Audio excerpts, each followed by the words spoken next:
अक्सर कहा जाता है कि इंसानों की जिज्ञासा ही उन्हें मजबूर करती है इस यूनिवर्स के बारे में और ज्यादा जानने के लिए। क्या हमारा ब्रह्मांड इंसानों के अलावा खाली पड़ा है? क्या हमारी दुनिया के परे और भी दुनियाएं होंगी? Multiple parallel universes, alternate dimensions, क्या ये सब भी एग्जिस्ट करते हैं? तो क्या होगा जब एक वैज्ञानिक ब्रह्मांड के रहस्यों को सुलझाने के लिए एक नितांत अकेले आइलैंड पर जाकर यूनिवर्स के स्पेस टाइम पर एक्सपेरिमेंट करने लगता है, लेकिन उसे अंदाजा तक न था कि हमारी दुनिया के परे उसे कुछ खतरनाक देखने को मिलेगा। अब वो क्या, सब कुछ चलिए शुरू से जानते हैं हमारी आज की नई साई-फाई मिस्ट्री मूवी में। कहानी की शुरुआत अमेरिका के एक छोटे से टाउन से होती है, जो कि आम सिटी से बहुत दूर वीरान जंगलों में बसी एक छोटी सी जगह है। तो चारों ओर हर जगह नेचर से घिरे होने से अक्सर टाउन के लोग पास में नदी किनारे पिकनिक मनाने निकल जाते। अब आज भी इस प्राकृतिक सुंदरता के बीच कुछ लोग एंजॉय कर ही रहे थे कि उन्हें खाली बोट पानी से बहते हुए नजर आती है। जिज्ञासावश वे सभी उस खाली बोट को पकड़कर किनारे पर ले आए, ये देखने के लिए कि इसमें क्या होगा। सरप्राइजिंगली इस बोट के अंदर एक डिकम्पोज हो रही बॉडी पड़ी थी, जिसे कि देख हर कोई डर गया। अब जल्दी से इस इंसिडेंट की खबर पुलिस को भेजी गई, जिसके बाद इस टाउन का मेन चीफ ऑफिसर जॉन अपने असिस्टेंट और फोरेंसिक एक्सपर्ट कोनी के साथ मिलकर नदी किनारे आकर उस बॉडी की जांच करने लगता है। अब बाकी की मेडिकल टीम ने उन्हें रिवील किया कि इस बॉडी में अजीब कारणों से कोई हड्डियां ही नहीं बची, मानो किसी ने इस आदमी को मारकर इसकी सारी बोर्ड से निकाल ली हो। इसमें तो अब सिर्फ स्किन और फ्लैश ही बचा था। ऑफिसर जॉन तो इसे देख बहुत हैरान हो गया, क्योंकि ऐसा कर पाना नियरली इम्पॉसिबल होता है। वे अब बॉडी को ऑटोप्सी के लिए अपने ऑफिस में ले आए, जहाँ जल्द ही एक स्पेशल ऑफिसर जेकब को भी इसी केस पर लगा दिया गया, क्योंकि ये body rare of rarest cases में आती है। अब जेकब और जॉन मिलकर उस बॉडी की जांच करने लगे कि कोई भला एक बॉडी से सारी बोन्स को कैसे निकाल सकता है। कि इसी बीच उन्हें पूरी बॉडी में सिर्फ एक इंसेक्ट ही मिला, जिसे कि जॉन एक जार में प्रिजर्व कर लेता है। उसने कोनी से इसे संभाल कर रखने को कहा, क्योंकि उन्हें उस पूरी बॉडी में सिर्फ ये एक ही क्लू मिला है। तो क्या पता उन्हें इस इंसेक्ट से ही मौत का राज पता चल सके। वहीं अब तक कोनी ने भी उस बॉडी की आइडेंटिटी ढूंढ निकाली, क्योंकि उसे उसी बोर्ड में आईडीज मिल गई थी। उसने बताया कि ये बॉडी एक कोल नाम के एक मशहूर साइंटिस्ट और फिजिसिस्ट की है। हालांकि इस वैज्ञानिक की हिस्ट्री बहुत अजीब रही है। वो पहले एक बड़ी यूनिवर्सिटी में एक अच्छी पोस्ट पर काम किया करता था, लेकिन फिर उसने अचानक एक सीक्रेट रिसर्च के लिए अपनी जॉब और करियर सब कुछ छोड़ दिया और वो सारी दुनिया से कटकर पास के एक सुनसान आइलैंड पर जाकर रहने लगा।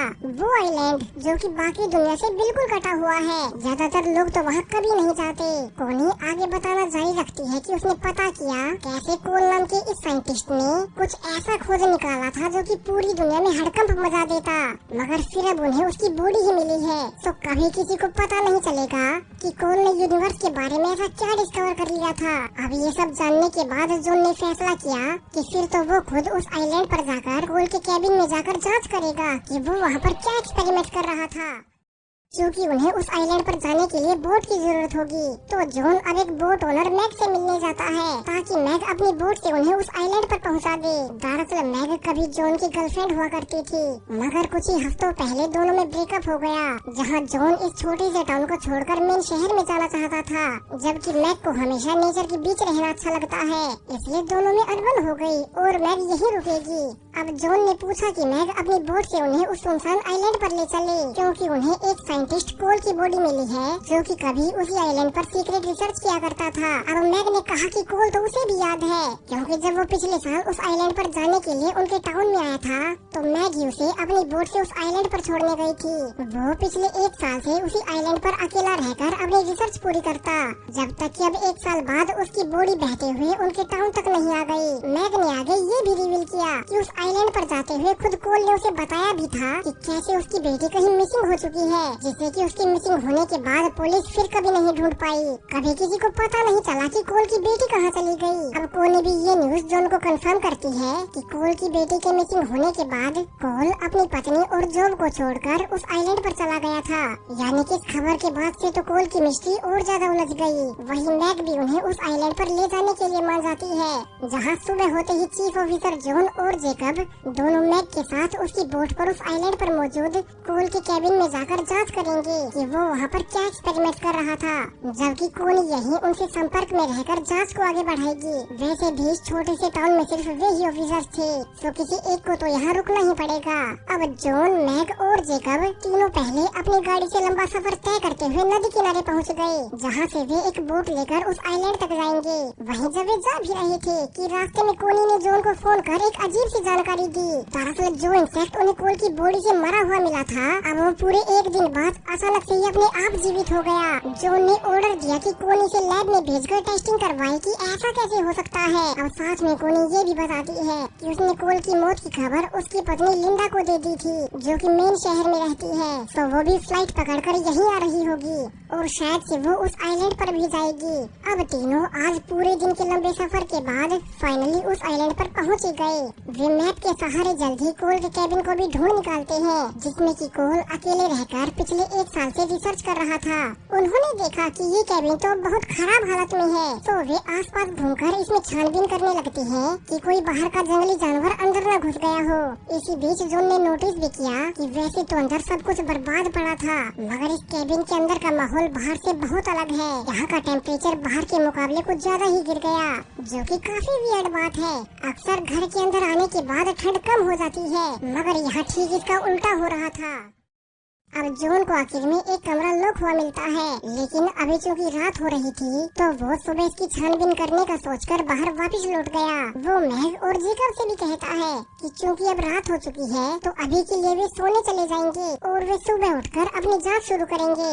वहीं अब अजीब कारणों से उन्हें समय समय पर ऐसे जानवरों और पक्षियों की आवाजें सुनाई देती, जो कि उन्होंने आज से पहले कभी नहीं सुनी थी। मैग, जो कि अक्सर जंगलों में रहती है, उसने भी कंफर्मेशन दी कि ये सारी आवाजें इस केबिन के अंदर आने के बाद शुरू हुई हैं। बाहर ऐसा कुछ नहीं था। अब केबिन की लाइट को ऑन करने पर वो भी फ्लक्चुएट करने लगी, तो तीनों लाइट को फिक्स करने बेसमेंट में जाते हैं, जहाँ की उन्हें एक बहुत बड़ा पावर सोर्स मिला। तीनों ये देखकर हैरान रह गए, क्योंकि ऐसे बड़े पावर सोर्सेज बड़ी बड़ी फैक्ट्रीज में इस्तेमाल होते हैं। सो कोल इतने बड़े एनर्जी सोर्स का इस्तेमाल कहाँ कर रहा होगा। उन्होंने देखा कि इसकी वायर सीधे ऊपर जा रही थी। वे समझ गए कि इस सोर्स से जिस किसी भी मशीन को चालू किया गया होगा वो जरूर से ऊपर मौजूद है। उन्हें तभी याद भी आया कि कोल तो एक सीक्रेट एक्सपेरिमेंट पर काम कर रहा था, यानी कि वो एक ऐसी मशीन को बना रहा था जिसे कि ऑपरेट करने के लिए बहुत ज्यादा एनर्जी की जरूरत पड़ती है। अब वे इसे देख ही रहे थे कि तभी उन्हें पास के कमरे का दरवाजा खुला हुआ मिला और वे अंदर जाकर ये देखकर हैरान रह गए कि इस कमरे के अंदर बहुत सी अजीब सी ड्राइंग्स बनी हुई थी, यानी कि ये कमरा जरूर से कोल का साइंटिफिक रिसर्च रूम रहा होगा। लेकिन यहाँ ड्राइंग्स में लोग इतने अजीब क्यों लग रहे थे। इतने स्ट्रेंज और वियर्ड चेहरे उन्होंने आज तक कभी नहीं देखे, मानो कि वे इस दुनिया से ही न हो। उन्होंने यहाँ मौजूद साइंटिफिक पेपर्स में भी देखा कि इनमें किसी प्रकार का पोर्टल खोलने की इंफॉर्मेशन लिखी हुई थी, जो कि हमारे यूनिवर्स के स्पेस टाइम को अल्टर कर सके। लेकिन वो साइंटिस्ट कोल अपने पोर्टल को कहाँ खोलना चाहता था। तीनों अभी सोच ही रहे थे कि तभी अचानक से एक इंसेक्ट ने आकर जेकब के चेहरे पर काट लिया, जिससे कि गुस्से में जेकब बाहर निकल जाता है। वहीं जॉन भी बाहर आकर अब कोनी को कॉल कर इस केबिन में हुई सारी घटनाओं की रिपोर्ट देता है। इसी बीच जैसे ही वो बात करते हुए केबिन के पास गया तो उसके फोन के सिग्नल ही चले गए और फोन कट गया। अब जेकब ने भी कहा कि जब से उसे उस इंसेक्ट ने काटा है तब से उसे कुछ अजीब लगने लगा, तो वो अभी सोने जा रहा है और वे उसे डिस्टर्ब न करें। जॉन अब अंदर आकर मैग से भी कहता है कि वो भी आराम कर ले, सुबह उठते ही वे काम शुरू कर देंगे। वहीं अब सोते हुए भी जेकब को अजीब लगने लगा। नींद तो दूसरी ओर इस वियर्ड से घर में जॉन और मैग को भी नहीं आई, तो मैग अब जॉन के रूम में आकर आज की रात उसके साथ रहने को कहती है। उसने बताया कि जब से वो इस घर में आई है उसे कभी नॉर्मल महसूस नहीं हुआ। वहीं उसे इसका रीजन भी नहीं पता। हालांकि दोनों के बीच ऑलरेडी ब्रेकअप हो चुका था, मगर अब फिर से एक साथ होने से भी एक दूसरे के करीब आ गए और इंटीमेट होने लगे। तभी कुछ देर बाद उन्हें बाहर से किसी के अंदर आने की आवाज आती है। दोनों जल्दी से कपड़े पहन देखने गए कि ये किसकी आवाज है। सरप्राइजिंगली ये एक औरत थी, जो कि दोनों पर गन पॉइंट कर यहाँ आने का कारण पूछती है। अब जॉन को पता चला कि ये उसी वैज्ञानिक कोल की पत्नी लिंडा है, जिसके बारे में शाम को उसे कोनी ने बताया भी था कि वो भी इसी आइलैंड पर आने वाली है। तो अब जॉन के ये बताने पर कि वे पुलिस ऑफिसर्स हैं और वे यहाँ पर कोल की मौत की जांच करने आए हैं, तो लिंडा ने गन नीचे कर ली उसने बताया कि जैसे ही उसे पता चला कि पुलिस को कोल की बॉडी मिली है तो वो तुरंत यहाँ आ गई, क्योंकि कोल उनकी बेटी के मिसिंग होने के बाद उसे भी छोड़ कर आ गया था। मैग अब फिर से एक और बार पावर को शुरू करने के लिए नीचे चली आई, जहाँ की उसे अब एक बच्चे की डोल पड़ी मिलती है। अजीब बात कि जब वे पहले यहाँ आए थे तब ये डोल यहाँ नहीं थी, ऊपर से एक बच्चे की डोल यहाँ कौन लाएगा।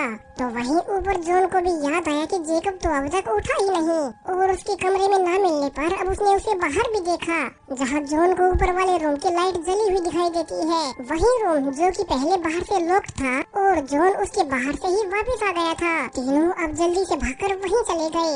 उन्होंने देखा कि जेकब तो अब वहाँ रखी एक मशीन में फंसा हुआ है, तो वे जल्दी से जेकब को बाहर निकाल उसे पूछने लगते हैं कि वो तो अपने कमरे में सो रहा था, तो वो यहाँ कैसे पहुँचा और ये मशीन क्या है। इसी बीच लिंडा ने ये भी नोटिस किया कि उसे इस मशीन से बने पोर्टल के अंदर से कई साल पहले उसकी मिसिंग हुई बेटी की आवाज आ रही है। अब तीनों जेकब को वापस नीचे लाकर पूछने लगते हैं कि वो ऊपर कैसे पहुंचा और उसने उस मशीन को शुरू कैसे किया। हालांकि अब जेकब को तो कुछ भी याद नहीं, उस इंसेक्ट के काटे जाने के बाद वो बिल्कुल बदल चुका था।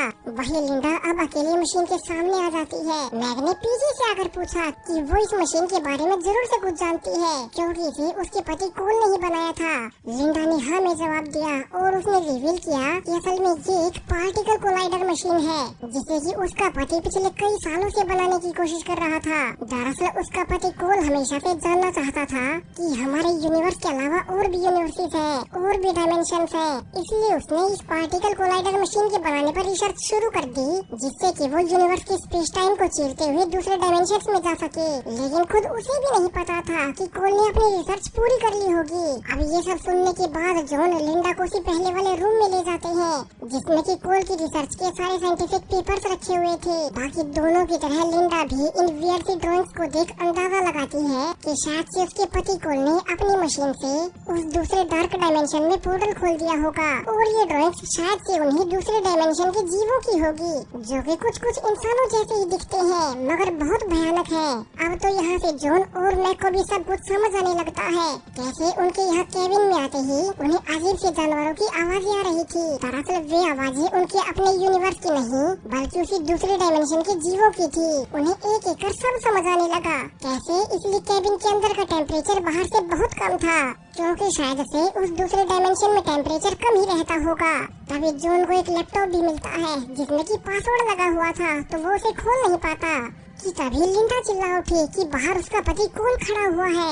अब तीनों जल्दी से भागकर बाहर गए और वे ये देखकर हैरान रह जाते हैं ये तो सच में ही कोल था। वो भी बिल्कुल सही सलामत जीता जागता खड़ा हुआ था, लेकिन ये कैसे हो सकता है। तीनों ये सोचकर घबरा गए। अब वे कोल को अपने साथ अंदर लाकर उससे पूछने लगे कि उन्होंने तो पहले उसकी बॉडी देखी थी, वो तो मर चुका था, तो फिर वो जीवित कैसे हो गया। अब कोल बड़ी ही अजीब तरह से कहता है कि वो तो जीवित है, जरूर से वो बॉडी किसी और की होगी। अभी जॉन ने बताया कि उन्होंने उस बॉडी का डीएनए टेस्ट समेत बाकी सारे टेस्ट किए थे और वे सब 100% कोल से ही मैच कर रहे थे, यानी कि वो बॉडी कोल की ही थी, तो फिर वो जीवित कैसे हो सकता है। अब कोल ने कहा कि उनकी टेस्टिंग में जरूर कोई कमी रह गई होगी, वरना वो यहाँ कैसे होता। वो तो पिछले कई दिन से अपनी रिसर्च के लिए इस आइलैंड के दूसरे हिस्से में गया था और आज सुबह लौटने पर उसने उन सब को देखा। अब जॉन के उसकी मशीन के बारे में पूछने पर कोल ने बहाना बना दिया कि वो अभी उन्हें अपनी मशीन की डिटेल्स नहीं दे सकता। तो वहीं टाउन में कोनी जो कि लगातार जॉन को कॉल करने की कोशिश की जा रही थी कि अब उसका ध्यान फिर से उसी इंसेक्ट पर गया और वो ये देखकर हैरान रह गई कि वो इंसेक्ट जो कि पहले मरकर जीवित हो गया था, अब इस जार में उसके अलावा एक और इंसेक्ट आ चुका है और वो भी मरा हुआ, यानी कि एक ही इंसेक्ट के दो हिस्से बन गए, जिनमें से एक मर गया और दूसरा जीवित है। यानी कि ऐसा ही कुछ कोल के साथ भी हुआ होगा। जो जीवित कोल अभी केबिन में सबके सामने है, उसी का एक और वर्जन मरा हुआ उनके टाउन में आ गया, यानी कि वे दोनों भी सेम एक ही कोल होंगे, बिल्कुल इसी इंसेक्ट की तरह। वहीं जेकब जिसे कि पहले इंसेक्ट ने काट लिया था और फिर वो उस मशीन में चला गया, उसने नोटिस किया कि अब उसकी पूरी बॉडी अपने आप बदलना शुरू हो गई। ऐसा लग रहा था मानो उसके शरीर के अंदर से कोई दूसरा जीव बाहर आने की कोशिश कर रहा हो। जेकब का अपने शरीर पर कोई कंट्रोल ही नहीं था। और थोड़ी देर बाद जब लिंडा उसे देखने आई तो उसने देखा कि अब तक जेकब का शरीर बदलना शुरू हो चुका है। उसने जल्दी से बाहर से जॉन और मैक को भी बुला लिया। तीनों जेकब की बिगड़ती हालत को देख परेशान हो गए कि उसके साथ ये क्या हो रहा है। अब मैक ने कहा कि इस जगह में जरूर से कुछ गड़बड़ है, तो उन सभी को कोल के साथ अभी इस आइलैंड से निकल जाना चाहिए। फिर वे टाउन में जाकर जेकब का इलाज करवाएंगे। साथ में वे कोल पर टेस्टिंग कर पाएंगे कि अगर असली कोल जिंदा है तो उन्हें बॉडी किसकी मिली थी। लेकिन अब बाहर आने पर उन्हें पता चला कि जिस बोट से वे इस आइलैंड पर आए थे अब वो बोट ही मिसिंग है, तो वे यहाँ से नहीं निकल सकते। यानी कि वे यहाँ पर फंस गए। वे निकलेंगे कैसे?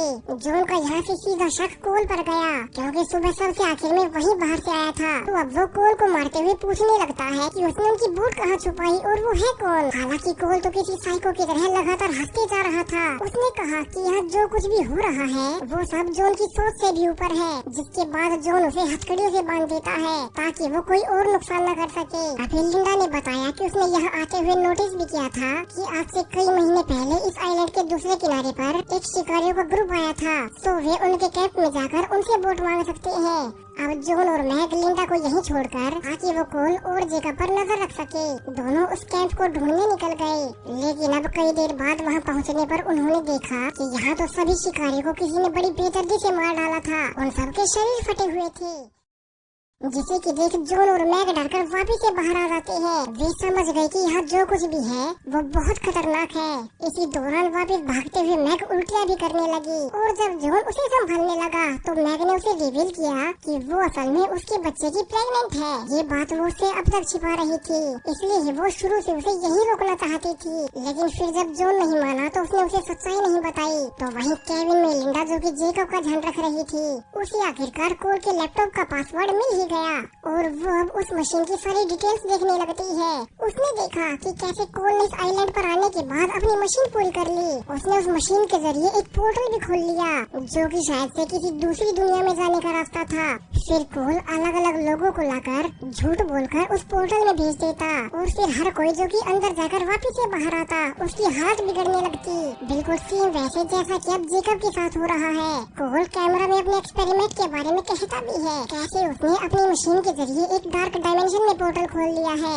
वहाँ की दुनिया हमारी अपनी दुनिया से बहुत अलग है, वहाँ के जीव अलग है और वे बहुत खतरनाक है। इसलिए ही कोल अब आसपास के लोगों को चारा बनाकर उस पोर्टल में भेजकर देखना चाहता है कि अगर इंसान उस दूसरे डायमेंशन में जाए तो उनके साथ क्या होगा। कोल उस दूसरे डायमेंशन के जीवों के साथ संपर्क स्थापित करना चाहता था ताकि वे दोनों एक दूसरे की दुनियाओं के बारे में ज्यादा से ज्यादा जान सके। फिर कोल ने उन शिकार करने आए सभी लोगों को झूठ बोलकर उस पोर्टल में भेज दिया और आखिर में वो खुद भी अंदर चला गया। यानी कि जो कोई भी उस पोर्टल से दूसरे डायमेंशन में जाता है वहाँ के जीव उसकी बॉडी को इंफेक्ट कर देते हैं ताकि वे उनके जरिए हमारी दुनिया में आ सके। वहीं चूँकि खुद उनका शरीर हमारे वातावरण को सह नहीं पाएगा तो वे हमारे शरीर का इस्तेमाल कर हमारी दुनिया में आते हैं और फिर खुद को पृथ्वी के एनवायरनमेंट के हिसाब से ढाल लेते हैं। और जब उनका प्रोसेस पूरा हो जाए तो वे इंसानी शरीरों की कॉपी कर पहले वाले ओरिजिनल वर्जन को मार देते हैं, जैसा कि पहले उस इंसेक्ट के साथ हुआ। यानी कि जिस कोल की बॉडी कहानी के शुरू में पुलिस को मिली थी वही असली कोल था और जो कोल उन्होंने बाहर बांध रखा है वो उसी दूसरे डायमेंशन का कोई एक जीव है और वो ओरिजिनल कोल की जगह लेकर यहाँ रहने लगा। लिंडा ने आगे भी देखा कि उनकी जो बेटी मिसिंग हो गई थी उस पर भी शुरू में कोल ने ऐसा ही एक्सपेरिमेंट किया था।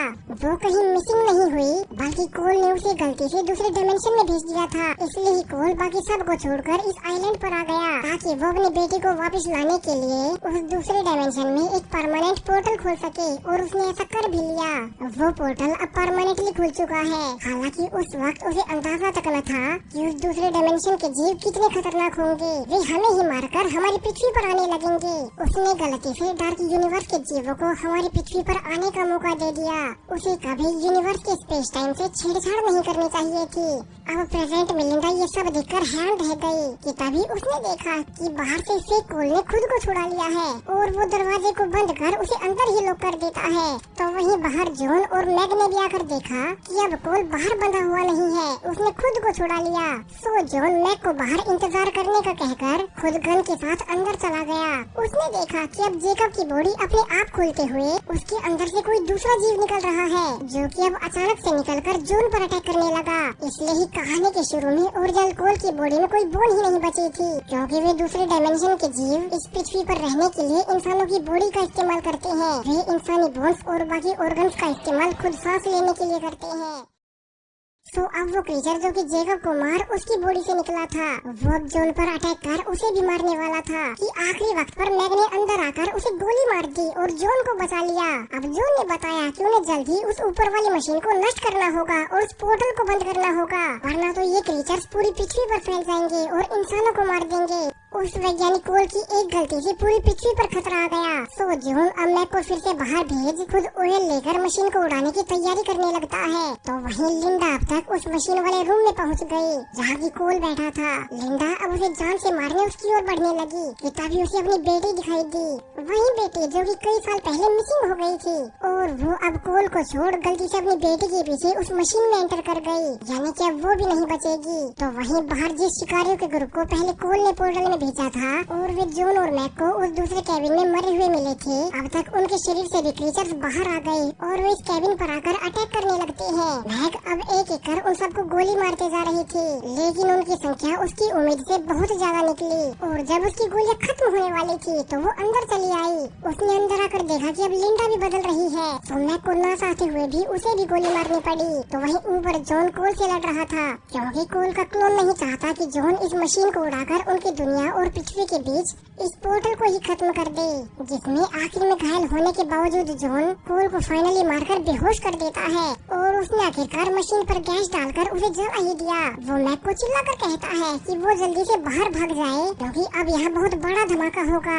उसने पूरे घर में ऑयल डाल रखा है ताकि इस मशीन के समेत सारे रिसर्च पेपर्स भी जल जाएं और फिर कभी कोई इस मशीन को न बना सके। हालांकि अनफॉर्चुनेटली अब मैक तो बाहर निकल गई, मगर जॉन को घायल कोल बाहर नहीं जाने देता और उसे पकड़ लेता है, जिसके बाद एक बहुत बड़ा धमाका हुआ। पूरे कैबिन के साथ वो मशीन भी डिस्ट्रॉय हो गई और वो पोर्टल बंद हो गया। साथ के साथ बाहर मौजूद वे सारे क्रीचर्स भी मारे गए, मगर इन सब के लिए जॉन ने खुद को सैक्रिफाइस कर दिया। अब यहाँ आखिर में सिर्फ मैगी जीवित बची है। जॉन ने फाइनली खुद को सैक्रिफाइस कर उस मशीन और सारे डॉक्यूमेंट्स को नष्ट कर दिया, जिससे कि अब उनकी दुनिया और उस डार्क डायमेंशन के बीच पोर्टल बंद हो चुका है। अब धीरे धीरे इस घटना को कई हफ्ते बीत चुके हैं।